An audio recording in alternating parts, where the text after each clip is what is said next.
بسم اللہ الرحمن الرحیم۔ شروع کرتا ہوں اللہ کے نام سے جو بڑا مہربان اور نہایت رحم والا ہے۔ ابو سعید خدری رضی اللہ عنہ سے روایت ہے کہ رسول اللہ صلی اللہ علیہ وسلم نے فرمایا، مجھے اپنے بعد تمہارے متعلق جس چیز کا اندیشہ ہے وہ یہ ہے کہ تم پر دنیا کی رونق اور اس کی زینت کا دروازہ کھول دیا جائے گا۔ ایک آدمی نے عرض کیا، اللہ کے رسول، کیا خیر برائی کو ساتھ لائے گی؟ آپ صلی اللہ علیہ وسلم خاموش رہے، حتیٰ کہ ہم نے گمان کیا کہ آپ صلی اللہ علیہ وسلم پر وحی اتاری جا رہی ہے۔ راوی بیان کرتے ہیں، پھر آپ صلی اللہ علیہ وسلم نے اپنے چہرے مبارک سے پسینہ صاف کیا اور فرمایا، وہ سائل کہاں ہے؟ گویا آپ صلی اللہ علیہ وسلم نے اس کی تعریف کی۔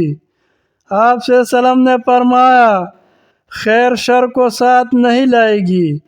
بے شک موسم ربیع میں جو چارہ اگاتا ہے، اس سے وہ بعض چارہ جانور کو مار ڈالتا ہے، افارا کر دیتا ہے یا ہلاکت کے قریب کر دیتا ہے۔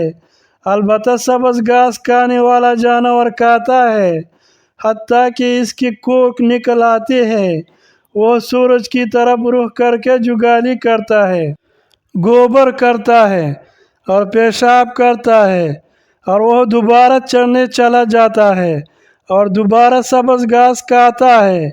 یہ مال سرسبز اور شاداب شیرین ہے۔